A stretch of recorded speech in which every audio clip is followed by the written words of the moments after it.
The crystal chandelier cast dancing shadows across the marble floor as Natasha Williams adjusted the silver serving tray in her hands.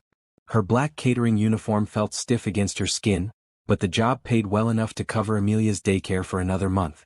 She moved between the wealthy guests at the annual Children's Hope Foundation Gala, invisible among the designer gowns and tailored suits. That's when she saw him. Jonathan Reed stood near the auction display, his tall frame commanding attention even in a room full of powerful people. The tech billionaire's dark hair was perfectly styled, his navy suit probably worth more than Natasha made in 6 months. She remembered when that same face was younger, softer, gazing at her with promises of forever under the oak tree behind their high school.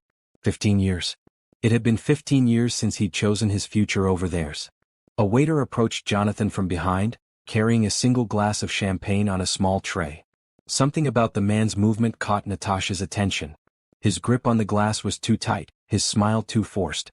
She watched as he navigated through the crowd with unusual determination, his eyes fixed solely on Jonathan. The waiter's hand trembled slightly as he lifted the champagne. In that split second, Natasha noticed the almost invisible residue around the rim of the glass, a faint powder that shouldn't have been there. Her heart hammered against her ribs. Without thinking, she lunged forward, her serving tray clattering to the floor as she knocked the poisoned champagne from the waiter's grasp. The crystal glass shattered against the marble, sending sharp fragments flying.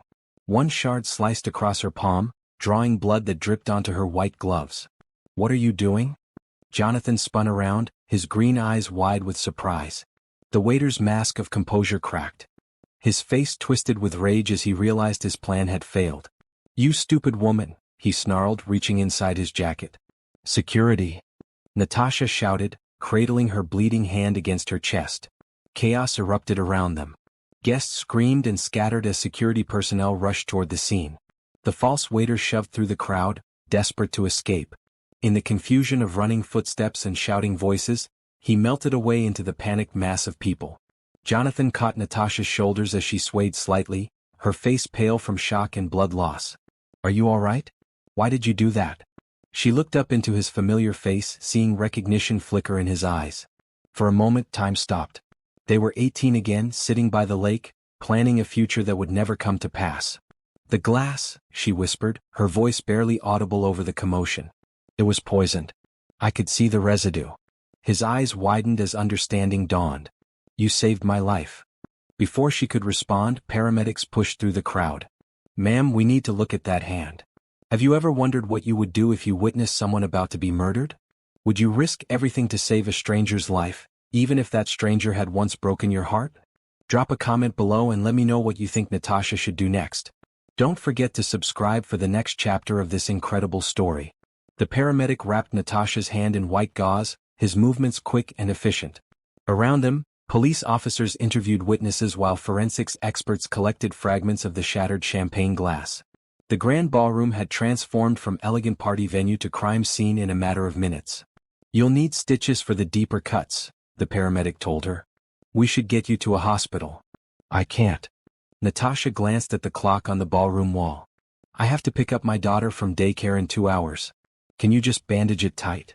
Jonathan stood nearby, watching the police dust the remaining champagne glasses for fingerprints. Every few seconds, his gaze drifted back to her, confusion and something else, something deeper written across his features. "Miss," Detective Rodriguez approached with his notepad ready. "I need to get your statement about what happened." Natasha quickly recounted the events, describing the waiter's suspicious behavior and the powder residue she'd noticed on the glass rim. The detective scribbled notes, nodding thoughtfully. "You have excellent observation skills. Without your intervention, Mr. Reed would likely be dead right now." He handed her a business card. "We'll need you to come to the station tomorrow to look at some photos, see if you can identify the suspect." "Of course." She tucked the card into her apron pocket. Jonathan stepped forward. "Detective, I'd like to cover all her medical expenses and—" "That's not necessary," Natasha interrupted, her voice sharp. She couldn't accept his charity, not after everything that had happened between them. "But you saved my life. Please let me." I said no. She stood abruptly, ignoring the throbbing pain in her bandaged hand. "I need to go." She turned away from his startled expression, weaving through the lingering crowd toward the kitchen exit. The other catering staff were packing up equipment, their voices hushed as they discussed the evening's dramatic events. "Natasha, wait." Jonathan's voice called after her. She didn't turn around. In the kitchen, she grabbed her purse from her locker and stripped off her blood-stained apron. The white fabric bore dark red stains where she'd pressed her injured hand against it. "You're leaving already?" Camila, her supervisor, appeared at her elbow. "The police might have more questions." "I gave them my contact information." Natasha pulled on her worn denim jacket. "I have to get Amelia." She slipped out the service entrance into the cool evening air. The alley behind the hotel was quiet, a stark contrast to the chaos inside. Her old Honda Civic sat under a flickering streetlight, its paint faded but engine reliable. As she drove through the city streets toward the daycare center, her hands shook on the steering wheel. Seeing Jonathan again after all these years had reopened wounds she'd thought were healed. The boy who'd promised to love her forever, who'd held her close and whispered dreams of their future together, had become a stranger in an expensive suit. But for one moment, when he'd caught her shoulders as she swayed from blood loss, she'd seen something familiar in his eyes. The same warmth that had made her believe in fairy tales when she was 17. She pulled into the daycare parking lot and took a deep breath. Amelia would want to hear about her day, would ask why her hand was bandaged. How could she explain that she'd saved the life of the father her daughter had never known? Inside the bright yellow building, 6-year-old Amelia Williams sat at a small table, carefully coloring a picture of a castle. Her dark curls bounced as she looked up, and her smile could have lit up the entire room. "Mommy, you're early." She jumped up and ran into Natasha's arms. "Look what I made for you." The drawing showed 2 stick figures holding hands in front of the castle. One had long dark hair like Natasha's, the other was smaller with bouncing curls. "It's beautiful, baby." Natasha kissed the top of her daughter's head, breathing in the scent of strawberry shampoo and childhood innocence. "Who's the prince in the castle?" Amelia asked, pointing to a third figure barely visible in one of the windows. Natasha's breath caught. "What prince?" "Every castle has a prince, Mommy. He's just waiting for the right time to come out." As they gathered Amelia's backpack and art supplies, Natasha couldn't shake the feeling that tonight had changed everything. Jonathan Reed was no longer just a painful memory from her past. He was flesh and blood, standing in the same city, breathing the same air. And somewhere in the shadows, someone wanted him dead. 3 days after the gala, 6-year-old Amelia Williams pressed her nose against the huge glass windows of Reed Industries' downtown office building. The lobby stretched up toward the ceiling like a cathedral, all marble and steel and sparkling lights. "Wow," she whispered, her breath fogging the glass. She'd been waiting in the coffee shop across the street while her mommy went to a job interview at the insurance company next door. But the lady with the mean face had told her to wait outside because children weren't allowed inside. The busy sidewalk scared her with all the rushing people and loud cars, so she'd wandered toward the pretty building with the big windows. The revolving door spun slowly as important-looking people in dark suits came and went. Amelia watched, fascinated. She'd never seen a door that moved by itself. A security guard noticed her standing alone and approached with a concerned expression. "Hey there, little one. Where are your parents?" "My mommy's at a meeting." Amelia pointed vaguely toward the other buildings. "She told me to wait, but the mean lady said I had to leave." The guard, a kind-faced woman named Officer Torres, knelt down to Amelia's eye level. "You can't wait out here by yourself, sweetheart. It's not safe. Let's go inside where it's warm." The lobby was even more amazing from the inside. Amelia's eyes widened as she took in the fountain in the center, the waterfall wall, and the elevator doors that gleamed like mirrors. People clicked across the marble floor in their shiny shoes, all looking very serious and important. "What's your name, honey?" Officer Torres asked, leading her to the security desk. "Amelia Grace Williams. I'm 6 3/4 years old." "That's a beautiful name. Do you know your mommy's phone number?" Amelia recited the digits proudly. She'd learned them in kindergarten, along with her address and the alphabet song. Officer Torres dialed the number, but it went straight to voicemail. "She must be in her meeting. Don't worry, we'll figure this out." The elevator dinged and several people stepped out. Among them was a tall man with dark hair and kind green eyes. He wore a navy suit that looked expensive, and everyone seemed to step aside when he walked past. Amelia stared at him. Something about his face seemed familiar, like a character from a story she'd heard but couldn't quite remember. The man noticed her sitting at the security desk and paused.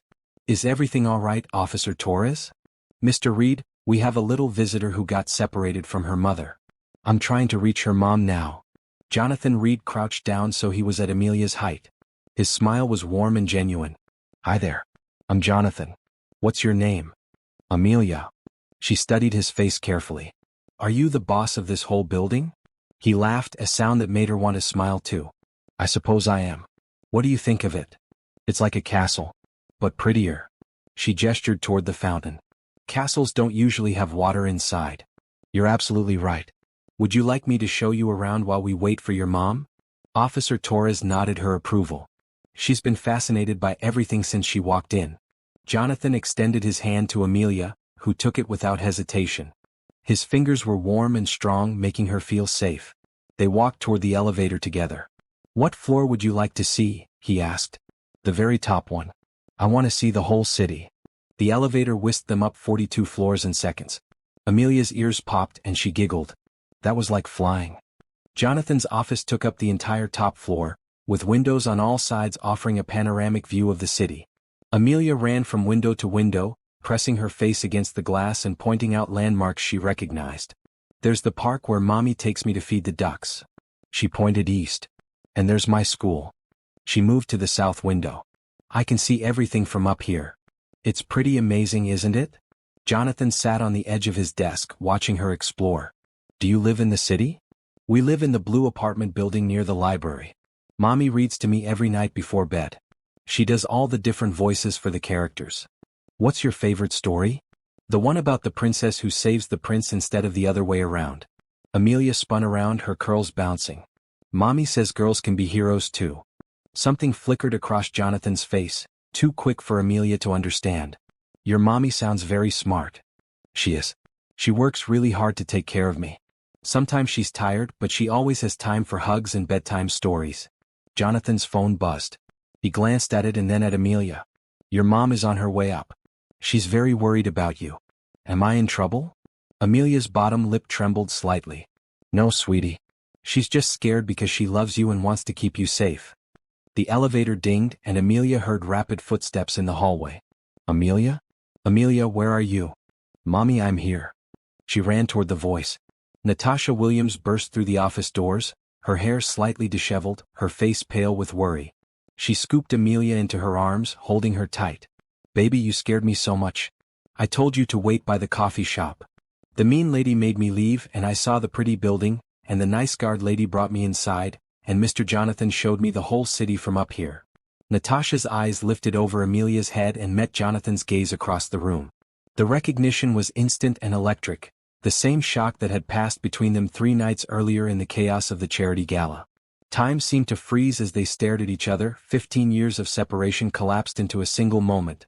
Natasha's arms tightened around Amelia as the full weight of the situation hit her. Jonathan Reed, the man whose life she'd saved just 3 days ago, the boy who'd abandoned her when she needed him most, was standing 10 feet away with her daughter's small hand still in his. Mommy, are you okay? You look funny. Amelia wriggled in her mother's embrace, looking between them with curious eyes. I'm fine, baby. Natasha's voice came out strained. She set Amelia down but kept a protective hand on her shoulder. We should go. I'm sorry she bothered you, Mr. Reed. She wasn't a bother at all. Jonathan's voice was careful, controlled. In fact, she's delightful company. Very bright for her age. Amelia beamed at the compliment. Mr. Jonathan showed me the whole city, Mommy. You can see our apartment building from here. That was very kind of him. Natasha's words were polite but distant. Say thank you and then we need to leave. Thank you for showing me your castle, Mr. Jonathan.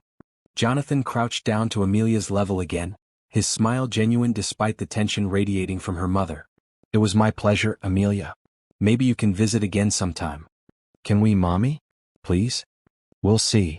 The response was automatic, the same thing Natasha said when she couldn't afford something or when the answer was no but she didn't want to disappoint her daughter immediately. They moved toward the elevator, Amelia chattering about the fountain in the lobby and the waterfall wall. But as the doors opened, Jonathan spoke again. Natasha. She paused, her shoulders stiffening at the sound of her name. She hadn't heard him say it in 15 years. Could I speak with you for a moment? Privately? She glanced down at Amelia, who was pushing the elevator buttons with fascination. Amelia, go down to the lobby with Officer Torres. Tell her I'll be right there. But Mommy? Go ahead, sweetheart. I need to talk to Mr. Jonathan about grown-up stuff. After Amelia reluctantly stepped into the elevator, Natasha turned back to Jonathan. The silence stretched between them, heavy with years of unspoken words and unresolved pain. "I didn't know you were still in the city," he said finally. "I never left." Her voice carried an edge of bitterness. Someone had to stay and deal with reality. The words hit him like a physical blow. "Natasha, don't." She held up her bandaged hand. "Whatever you're about to say, don't. That was a lifetime ago." "But it wasn't, was it?" "Not really." He stepped closer, and she noticed the fine lines around his eyes, the way his shoulders had broadened. He was a man now, not the 18-year-old who'd kissed her goodbye at the bus station. "3 days ago, you saved my life without even knowing who I was. I would have done the same for anyone. Would you?" His green eyes searched her face. "Or was there a part of you that recognized me?" The question hung in the air between them. Natasha wrapped her arms around herself, suddenly feeling exposed under his gaze. "It doesn't matter now," she said. "What happened at the gala was instinct, nothing more. I saw danger and reacted. End of story." "Is it?" He moved closer still. "Because I haven't been able to stop thinking about it. About you. After all these years, you're the one who—" "Stop." Her voice was sharp. "Just stop. You made your choice 15 years ago. You chose your scholarship, your bright future, your new life. You don't get to waltz back in now and pretend any of this matters. You think I don't know what I gave up?" His composure cracked slightly. "You think I don't remember what we had? If you remembered, you would have come back." The words escaped before she could stop them, raw with old pain. "You would have called, written something. Instead, you disappeared completely. I thought it was better that way. Cleaner. I thought you'd move on, find someone who could give you the life you deserved. I did move on." She straightened her shoulders. "I built a life, raised my daughter, made my own way. I didn't need you then, and I don't need you now." The elevator dinged in the hallway. Through the glass walls, they could see Amelia's face pressed against the elevator doors, looking for her mother. "She's beautiful," Jonathan said softly, watching the little girl. "She has your eyes." "Yes, she does." Natasha's voice was firm. "She's my daughter. Mine alone." Something flickered across his face, too quick to interpret. "How old is she?" 6. The answer came without hesitation, but Natasha saw him doing the math in his head. 6 years old. 15 years since he'd left, minus 9 months. "Natasha. I have to go." She moved toward the elevator quickly. "Thank you for taking care of her today, but we won't be back." "Wait please. I want to help." "The job interview, was it for the insurance company downstairs?" She paused, her hand on the elevator call button. "How did you—" "I know the owner. Let me make a call, put in a good word." "I don't want your help." But even as she said it, she thought about the bills piling up on her kitchen table, the daycare fees that seemed to increase every month, the interview that had gone poorly because she'd been distracted and worried about Amelia. "You saved my life," he said quietly. "At least let me return the favor. One phone call. That's all." The elevator doors opened and Amelia bounced out. "Mommy, the nice guard lady showed me the fish tank. There are fish that glow in the dark." Natasha looked down at her daughter's bright, eager face, then back at Jonathan. Pride warred with practicality. Amelia deserved stability, opportunities, a better life than constant worry about making ends meet. "One phone call," she said finally. "Nothing more." "Nothing more," he agreed. But as they rode the elevator down to the lobby, Natasha couldn't shake the feeling that she'd just opened a door that would be impossible to close again. That night, after Amelia had fallen asleep clutching her favorite stuffed elephant, Natasha sat at her small kitchen table staring at the business card Jonathan had given her 15 years ago. She'd kept it all this time, tucked away in her jewelry box like a relic of a different life. The card was worn at the edges, the gold lettering faded but still legible. Jonathan Reed, Harvard Business School, class of 2010. She remembered the day he'd gotten his acceptance letter, how they danced around her mother's living room, spinning with joy and possibility. She also remembered the day he'd told her he was leaving. "It's Harvard, Tasha," 18-year-old Jonathan had said, his hands cupping her face in the shade of their favorite oak tree. "Full scholarship. This could change everything for us." Us. She'd pressed closer to him, breathing in the scent of his cologne mixed with summer grass. "I'm not going to Harvard, Johnny. I'm staying here, going to community college, remember? You could transfer later. Once I get established, once I start making real money, I could help you." "And what am I supposed to do while you're becoming Mr. Big Shot?" Wait around for 4 years hoping you don't forget about me? He'd kissed her then, soft and desperate. I could never forget about you. You're everything to me. But he had forgotten. The letters had stopped after 6 months. The phone calls dwindled to nothing. She'd followed his success online from a distance, watching him transform from the boy who'd written her poetry into the man who'd revolutionized social media technology. She'd been 3 months pregnant when his last postcard arrived, a generic view of Harvard Yard with a brief note, "Hope you're doing well. Things are crazy here. Take care of yourself. Take care of yourself." As if she wasn't already carrying his child, dealing with morning sickness and her mother's disappointment and the crushing weight of facing single motherhood at 19. Her phone buzzed on the table, startling her out of the painful memories. The number was unfamiliar, but something made her answer. "Hello?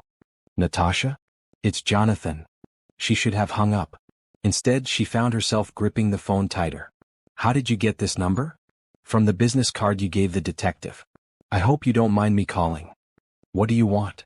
"I spoke to Tom Harrison at Pacific Insurance. You have an interview with him tomorrow morning at 9. She blinked in surprise. "That's impossible. I already interviewed there. They said they'd chosen someone else." "They reconsidered?"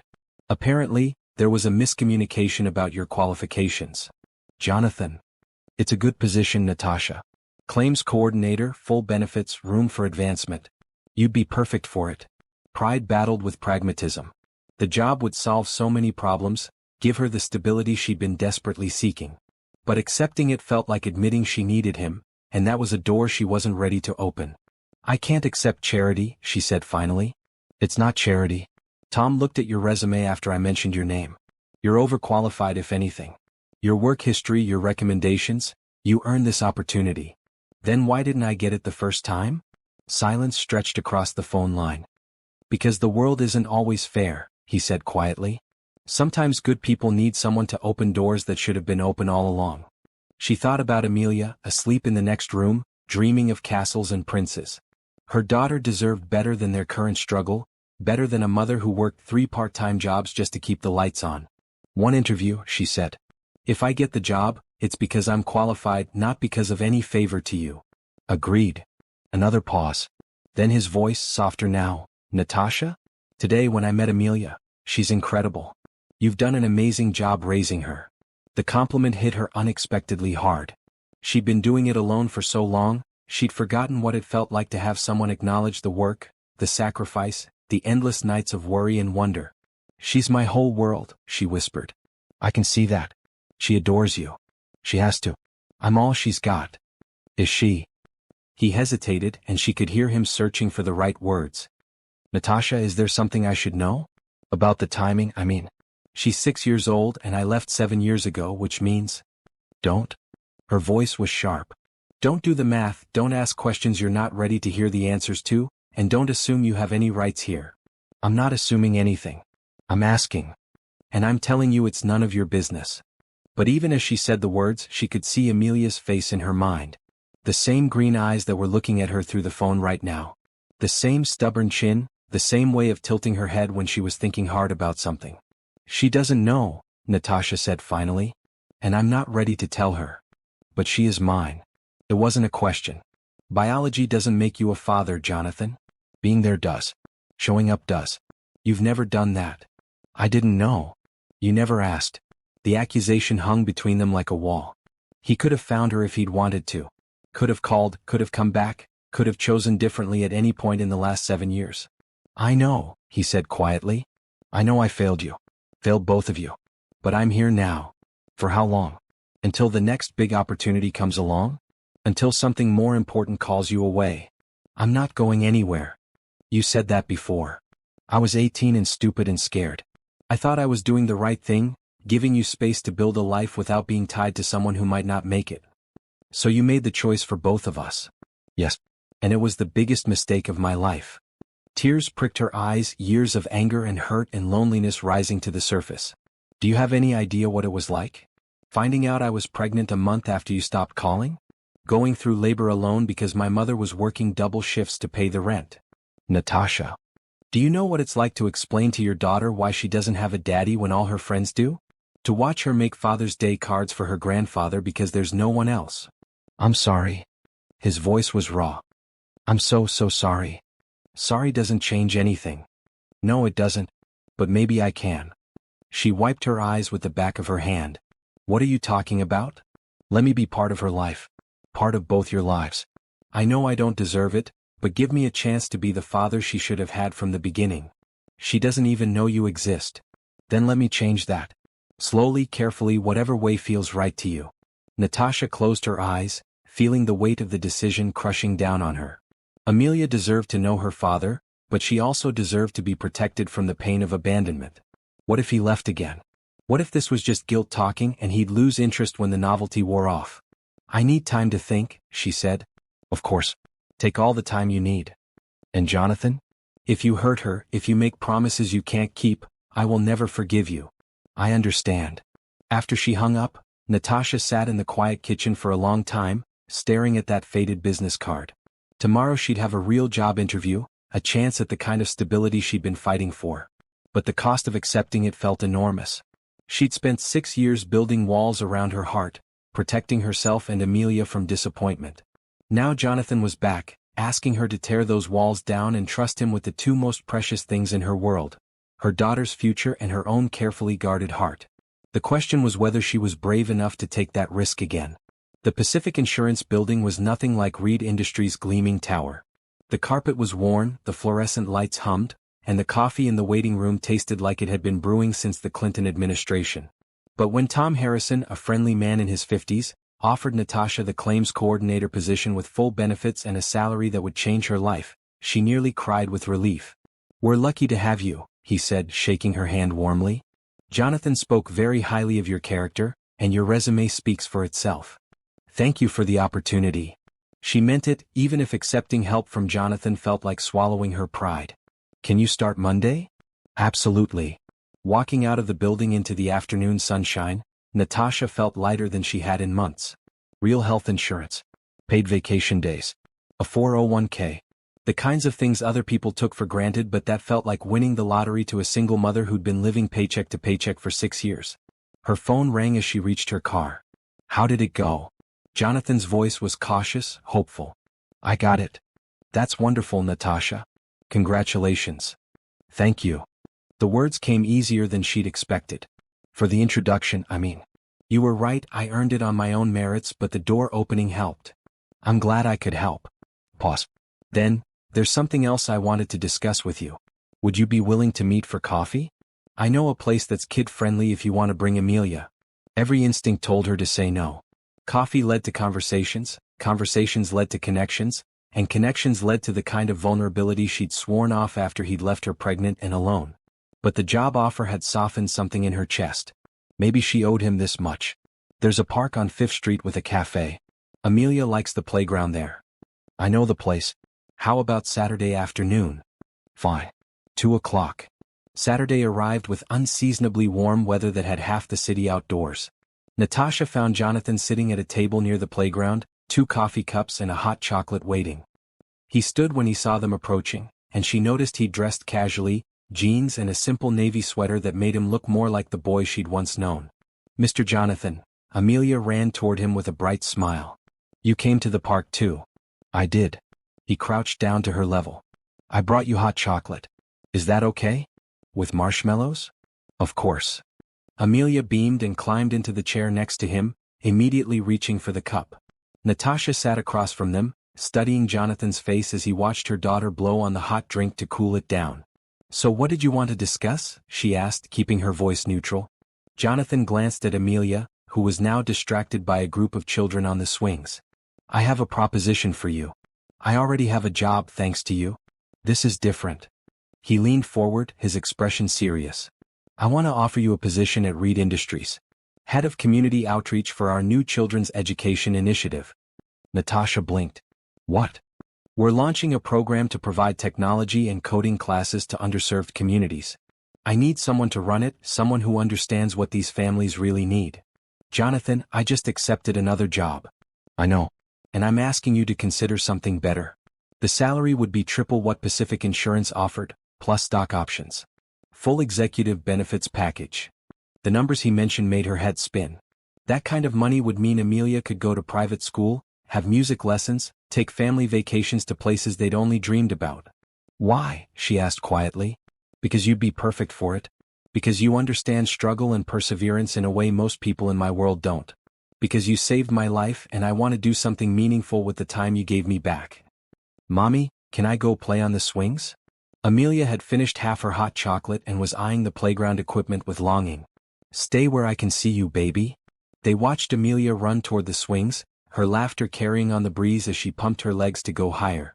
There's another reason, Jonathan said, his voice lower now. I want to be part of her life, Natasha. Part of both your lives. Working together would give us time to figure out how to do that. You want to buy your way back into our lives. No. His response was immediate and firm. I want to earn my way back. There's a difference. Is there? Because from where I'm sitting, it looks like you're trying to solve everything with money. Money isn't everything, but it's not nothing either.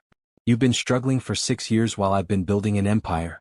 Let me use some of that success to make your life easier. She wanted to say no. Wanted to tell him that she didn't need his help, that she and Amelia were doing just fine on their own. But the truth was more complicated. The truth was that she was tired of struggling, tired of choosing between groceries and gas money, tired of telling Amelia they couldn't afford things that other children took for granted. What would the job actually involve? Relief flashed across his features. Setting up partnerships with schools and community centers. Designing curriculum that makes technology accessible to kids who might not otherwise get exposure to it. Building programs that could genuinely change lives. It sounds like charity work dressed up as a corporate initiative. Maybe it is. Would that be so terrible? She considered this. What about my background check? I'm sure your HR department would find some reason to reject a single mother with no college degree. I own the company, Natasha. If I want to hire someone, they get hired. That's not how the real world works. It's how my world works. And I'm inviting you into it. Amelia's voice carried across the playground as she made friends with another little girl on the monkey bars. Watching her daughter's easy confidence, her natural ability to connect with others, Natasha felt a familiar ache. Amelia was everything good about both of them, the best of what they might have been together. I need guarantees, she said finally. Name them. If I take this job, it can't be dependent on whatever personal relationship we do or don't develop. I want a real contract, real job security based on my performance. Done. And if things don't work out between us personally, you don't get to fire me or make my work life miserable. Natasha, I would never. Promise me. I promise. Ever been faced with an impossible choice between pride and practicality? Natasha's decision could change everything for her and Amelia, but can she trust the man who once broke her heart? What would you do in her situation? Let me know in the comments and don't forget to subscribe to see how this story unfolds. There's one more condition, she said. Amelia doesn't find out about our past until I decide she's ready. If you're going to be around, you're just mommy's boss who happens to be nice to her. Nothing more until I say otherwise. Pain flickered across his face.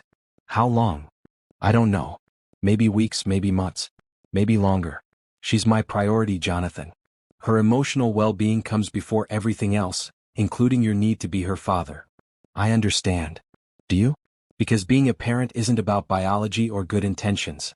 It's about showing up every single day, even when it's hard, even when it's boring, even when she's sick or cranky or testing your patience. I want to learn. I want to try. Trying isn't enough. She needs consistency, reliability, someone she can count on absolutely. Then give me the chance to be that person. Amelia ran back to their table, cheeks flushed from playing. Mommy, the little girl over there has the same elephant as mine. Her name is Sophie and she's 5. That's nice, baby. Are you ready to go home? Can Mr. Jonathan come with us? I want to show him my room. Natasha's throat tightened. Mr. Jonathan is very busy, sweetheart. Actually, Jonathan said carefully, I'd love to see your room sometime. Maybe next weekend if it's okay with your mom. Amelia clapped her hands together. Yes. You can meet Elephant and see my books and my drawings. I'd like that very much. As they walked back to their cars, Amelia skipping ahead, Jonathan fell into step beside Natasha. So is that a yes to the job? She thought about the insurance company position, safe and predictable and completely separate from the complicated man walking beside her. Then she thought about Amelia's future, about the opportunities that kind of money could provide, about the chance to actually help other families facing the same struggles she'd known. I'll need to see the actual job description and contract before I decide. Of course. And I want to give Pacific Insurance proper notice. 2 weeks. Whatever you need. They reached her car and Amelia climbed into her booster seat, chattering about her new friend Sophie and the swings that went really, really high. Natasha, Jonathan said as she opened her door. Thank you. For considering this, for giving me a chance. Don't thank me yet, she said. This could be the biggest mistake either of us ever makes. Or it could be the best decision. As they drove home, Amelia's voice from the back seat was thoughtful. Mommy, do you like Mr. Jonathan? The question caught her off guard. He seems like a nice man. Why? He looks at you the way Prince Eric looks at Princess Ariel in the movie. Like you're the most beautiful thing he ever saw. Natasha's hands tightened on the steering wheel. That's just your imagination, baby. Maybe, Amelia said. But I think Mr. Jonathan likes us a lot. Looking in the rearview mirror at her daughter's knowing smile, Natasha wondered if 6-year-olds were more perceptive than adults gave them credit for. And whether that was a good thing or a dangerous one. 2 weeks later, Natasha stood in the elevator of Reed Industries, wearing her new navy blazer and carrying a leather briefcase that still smelled like the department store. Her first day as head of community outreach felt surreal, like stepping into someone else's life. The 38th floor housed the executive offices, a world of glass and steel and quiet efficiency. Her office was corner suite with windows overlooking the city park where she'd taken Amelia just yesterday. Ms. Williams? A young woman with a bright smile appeared in her doorway. I'm Rebecca Chen, your assistant. Mr. Reed asked me to help you get settled. Thank you. I have to admit, I'm not sure where to start. He left you this. Rebecca handed her a thick folder marked Children's Education Initiative. And he said to tell you that if you need anything at all, just call. The folder contained detailed proposals, budget projections and partnership agreements with 12 different community centers across the city. The scope was breathtaking and the funding generous enough to actually make a difference. Natasha spent the morning reviewing files and making notes. Around noon there was a soft knock on her door. Come in. Jonathan appeared, looking every inch the successful CEO in his charcoal suit. How's your first day going? Overwhelming in the best possible way. This program could actually help thousands of kids. That's the idea. He stepped into her office, hands in his pockets. I was wondering if you'd like to grab lunch. There's a place downstairs with decent salads, and we could discuss the implementation timeline. I usually eat at my desk. Natasha, you're an executive now. Executives take lunch breaks. The cafe on the building's ground floor was busy with the lunch crowd, but Jonathan led them to a quiet table in the corner. As they settled in with their food, Natasha couldn't help but notice how other diners glanced their way, recognizing him. Does it ever feel strange? She asked. Being recognized everywhere you go? You get used to it. Though I have to admit, I prefer smaller places where I can just be myself. And who is that? The real Jonathan Reed, I mean. He considered the question seriously. Honestly? I'm not sure anymore. I've been playing the role of successful entrepreneur for so long, sometimes I forget what's underneath. What do you remember? I remember a kid who wanted to change the world. Who believed technology could solve every problem and make life better for everyone. That's not so different from what you're doing now. Isn't it? Sometimes I think I've just become another rich guy salving his conscience with charity work. The honesty surprised her. Is that what this is? Conscience salving? Maybe partly. But mostly it's about trying to be the man I should have been 7 years ago. Their conversation was interrupted by a text message on Natasha's phone. The daycare center, asking her to pick up Amelia early because she had a mild fever. I have to go, she said, already standing. Amelia's sick. Of course. Take the rest of the day. I can't just leave on my first day. Yes, you can. Being a mother comes first, always. An hour later, Natasha was at home with Amelia curled up on the couch, running a low-grade fever and feeling sorry for herself. They were halfway through a Disney movie when someone knocked on their apartment door. Are you expecting anyone? Jonathan's voice came through the intercom. Surprised, Natasha buzzed him up.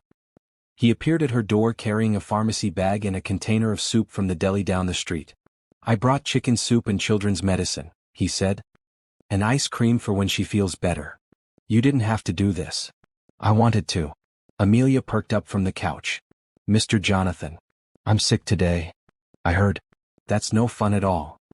He sat on the coffee table facing her, his expression gentle. My mom used to make me special tea when I was sick. Want me to show you how? 20 minutes later, the three of them were sitting together on Natasha's small couch, Amelia between them sipping honey tea and watching cartoons. The scene felt dangerously domestic, too much like the family she'd once dreamed they'd be. "This is nice," Amelia said drowsily, leaning against Jonathan's arm. "Like having a daddy who comes home from work to take care of me." Natasha's breath caught. Jonathan's hand stilled where he'd been stroking Amelia's hair. "Sweetie," Natasha said carefully, "Mr. Jonathan is just being kind because you're not feeling well." "I know. But it's still nice." When Amelia fell asleep between them, Natasha started to move her to the bedroom, but Jonathan gestured for her to stay put. "Let her rest. She seems comfortable." They sat in the quiet living room, Amelia's small body warm against both of them, the afternoon light streaming through the windows. It was the most peaceful Natasha had felt in years. "She's so trusting," Jonathan said softly. "She just accepts kindness without question. She's never had reason not to. The people in her life have always shown up for her." The implied criticism hung in the air. "Except for me. You weren't here to show up. But I should have been." Natasha looked down at their daughter, her dark curls spilling across Jonathan's arm, her face relaxed in sleep. "Sometimes I used to imagine what it would be like if you came back. If you met her, if you wanted to be part of our lives." "What did you imagine?" "That it would be complicated and messy and probably painful for everyone involved." "And now?" "It's all of those things. But also—" She hesitated. "Also what?" "Also better than I thought it would be. She likes you. More than likes you. And that scares me." "Why?" "Because she's never been disappointed by someone she cares about. I've made sure of that. If you hurt her—" "I won't." "You can't promise that. Life happens, Jonathan. People change their minds, priorities shift. What if you decide being a father is harder than you thought? What if you meet someone who doesn't want the complication of a ready-made family? That's not going to happen. How can you be so sure?" He was quiet for a long moment, watching Amelia sleep. "Because I've spent 7 years building a life that looked successful from the outside but felt empty inside. Because I've dated women who wanted me for my money or my connections but never really knew me. Because coming home to this, to the two of you, feels like coming home to myself." The words hit her in a place she'd thought was safely walled off. "Jonathan. I know I don't deserve a second chance. I know I have to earn your trust and hers. But I'm not going anywhere, Natasha. Not this time." Amelia stirred in her sleep, mumbling something about elephants and ice cream. Jonathan's hand resumed its gentle stroking of her hair, and Natasha saw something in his face that made her chest tight. He looked like a father. Like someone who'd been waiting his whole life for this moment without even knowing it. "She doesn't know," Natasha whispered. "About you being her father." "I know. Are you okay with that? With just being Mr. Jonathan for now?" "I'm okay with being whatever she needs me to be." "And what about what you need?" "I need to be in her life. In whatever way you'll allow." The afternoon sun was starting to fade when Amelia woke up, her fever broken and her spirits improved. Jonathan stayed for dinner, helping Amelia with a puzzle while Natasha cooked, the three of them moving around each other in the small space like they'd been doing it for years. After he left, Amelia sat on her bed while Natasha brushed her hair before bedtime. "Mommy, why don't I have a daddy like the other kids at school?" The question came out of nowhere, hitting Natasha like a physical blow. "What do you mean, baby?" "Sophie at the park said her daddy reads her stories and teaches her to ride bikes and comes to her school plays. I wish I had a daddy like that." Natasha's throat felt tight. "You have Grandpa who loves you very much." "I know. But it's not the same." Amelia turned to face her, those green eyes so much like Jonathan's. "Do you think my daddy would like me if he met me?" "Oh, sweetheart." Natasha pulled her daughter into her arms. "Any daddy would be lucky to have you. Then why doesn't he want to see me?" The innocent question broke something open in Natasha's chest. How do you explain to a 6-year-old that her father didn't know she existed? How do you balance honesty with protecting her from painful truths? "Sometimes grown-up situations are complicated," she said finally. "But that doesn't mean you're not lovable or wanted." "Maybe someday I'll find him," Amelia said, snuggling close. "Or maybe he'll find me." As Natasha tucked her daughter into bed, she couldn't stop thinking about Jonathan's hand in Amelia's hair, the way he'd looked at their daughter like she was the most precious thing in the world. Maybe someday had already arrived. The question was whether she was brave enough to let it unfold. The Reed Industries annual company picnic was held in the sprawling gardens of Jonathan's estate, a fact that surprised Natasha when she saw the address on the invitation. She'd expected a public park or rented venue, not his actual home. This is where Mr. Jonathan lives? Amelia asked, pressing her face against the car window as they drove through the iron gates. The house beyond was impressive but not ostentatious, a large colonial-style home surrounded by mature oak trees and carefully tended gardens. Apparently so. It's like a palace, but with trees. Employees and their families were scattered across the lawn, children running between picnic tables while adults mingled near a barbecue station. Jonathan spotted them immediately and walked over, casual in jeans and a polo shirt that made him look younger. "You made it," he said, his smile warm. "Amelia, there's a bounce house set up behind the pool and I think I saw some kids your age over there. Can I go, Mommy? Stay where I can see you and come back if you need anything." They watched Amelia run toward the group of children, her laughter already mixing with theirs. "Your home is beautiful," Natasha said, meaning it. "Thank you. I bought it hoping to fill it with family someday." His eyes followed Amelia's progress across the lawn. "Turns out I just needed to look in the right place." The afternoon passed pleasantly. Natasha met other employees, impressed by how many of them spoke of Jonathan with genuine affection rather than just professional respect. He moved easily between groups, remembering children's names and asking about families, clearly comfortable in this less formal setting. "Uncle Jonathan, come push me on the swing." A little girl with pigtails tugged at his hand. "Uncle Jonathan?" Natasha raised an eyebrow. "Rebecca's daughter. I'm honorary uncle to about half the kids here." She watched him lift the child onto the swing, pushing her gently while she giggled and demanded to go higher. The sight stirred something in her chest, a recognition of the father he could have been, might still become. "Mommy, look." Amelia appeared at her side, breathless and excited. "Mr. Jonathan has a tree house." "Does he now? Can we see it, please?" Jonathan overheard and walked over, leaving Rebecca's daughter with her parents. "It's not much of a tree house. More like a platform with railings. But you're welcome to climb up." The oak tree was ancient and sturdy, with a wooden ladder leading to a simple platform about 12 feet up. Amelia scrambled up without hesitation, Jonathan following to make sure she was safe. "Wow, you can see everything from up here," Amelia called down. "Come up, Mommy." Natasha climbed the ladder, emerging onto the platform to find Amelia and Jonathan sitting with their legs dangling over the edge. The view stretched across the gardens and beyond to the city skyline. "I built this when I first bought the house," Jonathan said. "Seemed like the kind of thing a family home should have." "Even though you didn't have a family?" "Especially because I didn't have a family. I guess I was building it in hope." They sat in comfortable silence, watching the picnic continue below them. Other children had discovered the tree house and were climbing up, turning the platform into a small observation deck. "Mr. Jonathan," Amelia said thoughtfully, "how come you don't have kids of your own?" The question hung in the air like a challenge. Natasha felt her breath catch, waiting for his response. "That's a good question," he said carefully. "I guess I never found the right person to have kids with." "What about now? Are you looking for someone?" "Amelia," Natasha warned gently. "It's okay," Jonathan said. "Actually, Amelia, I think I might have already found the right people. I just have to convince them to let me be part of their family." Something in his tone made Amelia look at him more carefully. "Are you talking about me and Mommy?" Natasha's heart stopped. "Amelia? Because I think that would be really nice. Mommy gets lonely sometimes even though she tries to hide it. And I always wanted a daddy." "Sweetheart," Natasha said, her voice strained. "Adult relationships are complicated. But you like each other, right? I can tell." Jonathan looked at Natasha, something unspoken passing between them. "Your mommy and I have known each other for a very long time." "How long?"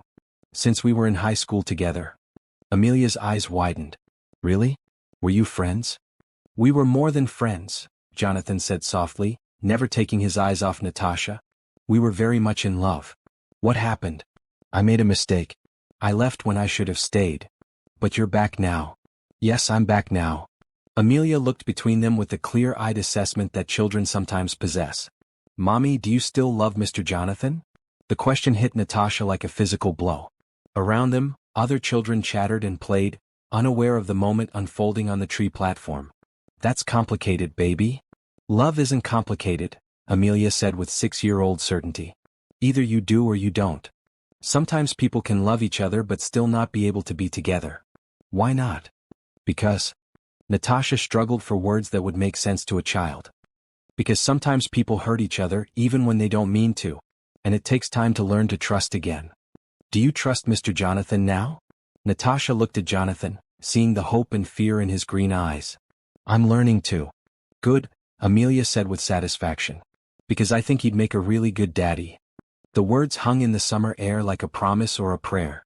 Jonathan's hand moved slightly on the platform, and Natasha realized he was reaching for hers. Their fingers touched, tentative at first, then intertwining.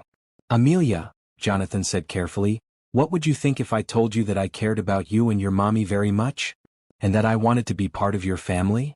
I'd think that was the best thing ever. Even if it meant big changes? Good changes or bad changes? Good changes, I hope. But changes that might feel scary at first. Amelia considered this seriously. Like when we moved to our new apartment and I was scared at first but then I loved my new room? Exactly like that. Then I think it would be okay. As long as you promise not to leave again. Jonathan's voice was thick with emotion. I promise I'll never leave again. Do you pinky promise? He held out his pinky and Amelia linked hers with his. Pinky promise. As they climbed down from the treehouse, Amelia ran ahead to rejoin the other children. Natasha and Jonathan walked slowly behind her, hands still linked. She doesn't know, Natasha said quietly. About you being her biological father. I know. When will you tell her? I don't know. Soon maybe. She's asking more questions about fathers lately. How do you think she'll react? I think she'll be happy. Maybe confused at first, but happy. They reached the main lawn where the picnic was winding down. Families were gathering their things, children protesting that they didn't want to leave yet. Natasha, Jonathan said, stopping her with a gentle touch on her arm. Today, up in the treehouse, when Amelia asked if you still love me? Jonathan. I know you said it's complicated. But I need you to know that I never stopped loving you. Not for a single day in 7 years. How can you say that? You disappeared completely. Because I thought you deserved better. Because I was a coward who convinced himself that walking away was noble instead of what it really was. Which was what? The biggest mistake of my life. Amelia ran up to them, grass stains on her dress and joy on her face. This was the best day ever. Can we come back sometime? Any time you want, Jonathan said, looking at Natasha as he spoke. You're always welcome here. As they drove home, Amelia chattered about the treehouse and the bounce house and her new friends. But Natasha's mind was on Jonathan's words, on the feel of his hand in hers, on the way he'd looked at their daughter like she was the most precious thing in the world. Maybe it was time to stop protecting herself from the possibility of happiness. Maybe it was time to tell Amelia the truth about her father. Maybe it was time to let herself believe that second chances were possible. But first, she needed to be sure that Jonathan was ready for the reality of being a father, not just the romance of the idea. Because once Amelia knew the truth, there would be no going back for any of them. The conversation Natasha had been dreading happened on a Tuesday evening while she was making dinner. Amelia sat at the kitchen table doing homework, her tongue poking out slightly as she concentrated on her math problems. Mommy, Jessica at school said her parents are getting divorced because her daddy fell in love with someone else. Natasha's hand stilled on the pasta spoon. That must be very sad for Jessica. She said sometimes daddies leave and never come back. Is that what happened to my daddy? The moment had arrived, ready or not. Natasha turned off the stove and sat down across from her daughter. No, sweetheart. That's not what happened. Then where is he? Natasha took a deep breath. Your daddy didn't know about you when you were born. He moved away before I found out I was pregnant. Amelia looked up from her worksheet, her green eyes serious. So he doesn't know I exist? He didn't know. But he does now. How does he know now? Because he came back to the city and we met again. Understanding dawned slowly across Amelia's face. Is my daddy someone I know? Yes, baby. You know him. Is it Mr. Jonathan? The question was asked with such quiet certainty that Natasha knew her daughter had already figured it out. Children were more perceptive than adults often realized.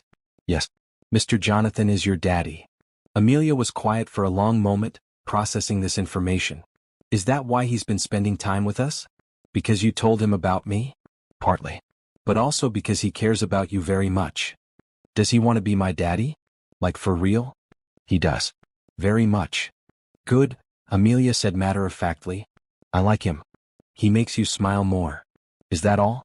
You're not angry or confused. Should I be? I don't know. How do you feel? Amelia set down her pencil and looked at her mother seriously. I feel happy. And maybe a little sad that he missed my birthday parties and learning to ride a bike. But mostly happy. Relief washed over Natasha. We can tell him, if you want to. Or we can wait until you're ready. Can we tell him now? Tonight. Tonight. He's coming over for dinner, right? You said he was.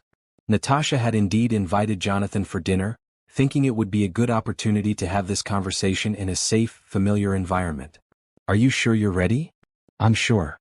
Jonathan arrived an hour later carrying flowers for Natasha and a book about astronomy for Amelia. They ate dinner together at the small kitchen table, the conversation flowing easily between work updates and Amelia's school stories. After dinner, while Jonathan helped with dishes, Amelia tugged on his sleeve. Mr. Jonathan? I have something to tell you. What's that? Mommy told me you're my daddy. Jonathan's hands stilled in the soapy water. He looked over at Natasha, who nodded encouragingly. How do you feel about that? He asked, crouching down to Amelia's level. Happy. But I have some questions. Ask me anything. Why didn't you come looking for us sooner? The question was direct, honest, deserving of an equally honest answer. Because I didn't know you existed until a few weeks ago. If I had known, I would have been here from the very beginning. Do you wish you had known? More than anything in the world. Are you going to live with us now? Jonathan glanced at Natasha. That's something your mommy and I need to talk about. But you want to? I want whatever makes you and your mommy happiest. Amelia considered this. I think living together would make us happy. Don't you think so, Mommy? The question hung in the air between them. Natasha looked at Jonathan, seeing the hope in his eyes tempered by patience. He wasn't pushing, wasn't demanding. He was waiting for her to decide what was right for their family. I think, Natasha said carefully, that we should take things slowly. Get to know each other as a family before we make big changes. Like dating? Amelia asked. Like dating, Natasha agreed. But daddy dating, not just friend dating. Jonathan laughed. Is there a difference? Daddy dating means you get to kiss mommy goodnight. Heat rose in Natasha's cheeks. Amelia? What? Sophie's daddy kisses her mommy goodnight every night. It's romantic. From the mouth of babes, Jonathan murmured, his eyes twinkling. After Amelia's bath and bedtime story, Natasha and Jonathan sat on her small balcony sharing a bottle of wine and watching the city lights twinkle below. That went better than I expected, Natasha said. She's remarkable. So mature for her age. She's had to be. It's been just the two of us for so long. Natasha, about what she said earlier about living together? I know what you're thinking, but I meant what I said about taking things slowly. I'm not talking about rushing into anything. I'm talking about the fact that I own a 4-bedroom house with a yard and you're paying rent on a 1-bedroom apartment. We're fine where we are. Are you? Or are you being stubborn because accepting help feels like admitting you need me? The accusation stung because it contained truth. Maybe both. There's no shame in accepting help, especially when it benefits Amelia. And what happens when this doesn't work out? When you realize that being a father is harder than you thought? Do we end up homeless as well as heartbroken? That's not going to happen. You can't know that. No, but I can promise to try my best. And I can put legal protections in place so that even if something happens to me, you and Amelia are provided for. The practical consideration surprised her. You do that? I'd do anything for her. For both of you. They sat in comfortable silence, the evening air warm around them. Finally, Natasha spoke. I'm scared, Jonathan. Of what? Of believing in this. Of letting myself trust that you're really here to stay. Of letting Amelia get attached and then having you disappear again. I can't undo the past. I can't give you back the 7 years I missed or take away the hurt I caused. But I can promise you that I'm not going anywhere. How can you be so sure? Because leaving you the first time nearly destroyed me. Because I've spent 7 years building a successful life that felt completely empty. Because coming home to you and Amelia feels like coming home to myself. What if it's not enough? What if we can't make this work? Then we'll figure it out together. But I'm not giving up without trying. Natasha looked out at the city lights, thinking about Amelia asleep in her bed, dreaming of castles and princes and families that stayed together. Her daughter deserved the chance to have a father who loved her, and Jonathan deserved the chance to be that father. Maybe more importantly, she deserved the chance to be happy again. Okay, she said quietly. Okay. We can try. Slowly, carefully, but we can try. The smile that spread across his face was like sunrise. Really? Really? But I have conditions. Name them. We tell Amelia that we're dating, that we're figuring out how to be a family together. No promises about marriage or moving in together until we're sure this is going to work. Agreed. And you have to understand that she comes first, always. If this relationship becomes harmful to her in any way, it won't. And if it did, I'd be the first one to step back. One more thing. I want to take a weekend trip, just the three of us. Somewhere neutral where we can see how we function as a family without the pressure of our usual routines. I know the perfect place. 6 months later, Natasha stood in the bridal suite of the Grand Hotel, the same venue where the charity gala had taken place. But tonight, instead of a black catering uniform, she wore an ivory silk dress that made her feel like a princess. The past 6 months had been a journey of rediscovery. Weekend trips to the mountains where Jonathan taught Amelia to fish and Natasha remembered why she'd fallen in love with him in the first place. Family dinners where they learned each other's rhythms, movie nights where Amelia fell asleep between them on the couch, school events where Jonathan cheered louder than any other parent when Amelia won the spelling bee. There had been challenges too. Moments when old fears resurfaced, when Natasha caught herself waiting for him to leave. Times when Jonathan struggled with the day-to-day realities of parenting, when Amelia tested boundaries or had nightmares or simply needed more attention than he knew how to give. But they'd worked through each obstacle together, building trust one day at a time. The proposal had come during the annual charity gala, exactly where they'd first reconnected. Jonathan had arranged for Amelia to present the donation check to the Children's Hope Foundation, and when she'd finished her little speech, she'd handed her mother a microphone. "Ladies and gentlemen," 7-year-old Amelia had announced to the surprised crowd, "My daddy has something important to ask my mommy." Jonathan had dropped to one knee right there on the ballroom floor, in front of 500 witnesses, and asked Natasha to marry him. The ring was perfect, a simple solitaire that caught the light from the same chandelier that had witnessed their reunion. "You saved my life that night," he'd said, his voice carrying across the silent ballroom. "Let me spend the rest of mine showing you how grateful I am." She'd said yes through tears, and the entire gala had erupted in applause.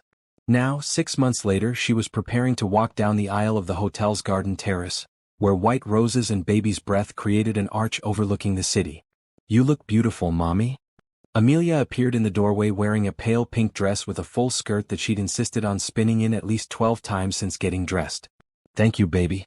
Are you ready to be my maid of honor?" "I've been ready forever." Amelia bounced on her toes. "Is it time yet?" "Almost." "Are you nervous?" "No. Are you?" Natasha considered the question. "A little. But good nervous." "Like Christmas morning nervous?"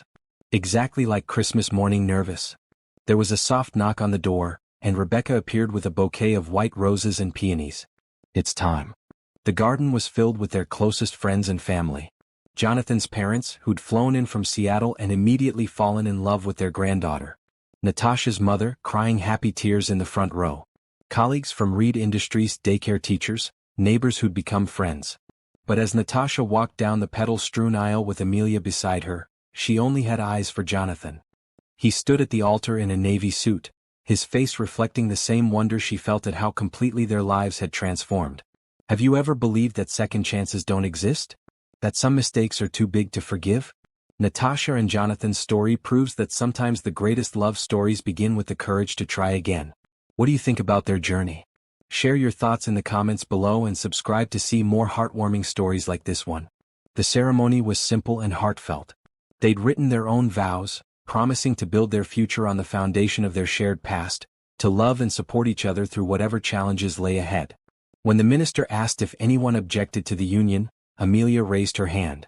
"I object to waiting any longer," she announced loudly. "Can they kiss now?" Laughter rippled through the crowd and the minister smiled. "I think we can arrange that." Jonathan's kiss was tender and full of promise, a seal on their commitment to build the family they'd always been meant to be. At the reception, Amelia gave a speech that brought the entire room to tears. "When I was little, I used to wish for a daddy," she said into the microphone, completely unafraid of the crowd. "But I didn't know I was supposed to wish for the right daddy. The one who would love my mommy the way she deserves and teach me how to climb trees and read me stories with all the voices. I'm glad mommy and daddy found each other again even though it took them a while. Good things are worth waiting for." As the evening wound down and guests began to leave, the three of them stood on the terrace overlooking the city. Amelia had fallen asleep in Jonathan's arms, her pink dress wrinkled and her flower crown askew. "So," Natasha said, leaning against her new husband's shoulder, What happens now? Now we go home. To our house with our daughter and start our life together. Our house. Did I forget to mention? I had your things moved while we were at the ceremony. Surprise. She laughed, too happy to be annoyed. You're terrible. You love me anyway. I do love you. Despite all logic and self-preservation instincts. Good thing. Because I plan to spend the rest of my life proving that some risks are worth taking. As they drove through the city toward their new home, Amelia stirring sleepily in the back seat, Natasha thought about the journey that had brought them here. From that terrifying night at the gala when she'd acted on pure instinct to save a stranger's life, to this moment when that same stranger had become her husband and the father of her child. Sometimes guardian angels came in unexpected packages. Sometimes second chances arrived when you least expected them but most needed them. And sometimes, if you were very lucky, love really could conquer all. Are we home yet? Amelia mumbled from the back seat. Almost, sweetheart, Jonathan said, reaching back to squeeze her hand. Good. I can't wait to see my new room again. Your new room in your new house with your new family, Natasha added. Not new family, Amelia corrected sleepily. We were always a family. We just didn't all know it yet. As they pulled into the driveway of the house that would shelter their dreams and witness their love story unfold, Natasha realized that her 7-year-old daughter was the wisest person she knew. They had always been a family. They just hadn't all known it yet. But they knew it now, and that made all the difference in the world.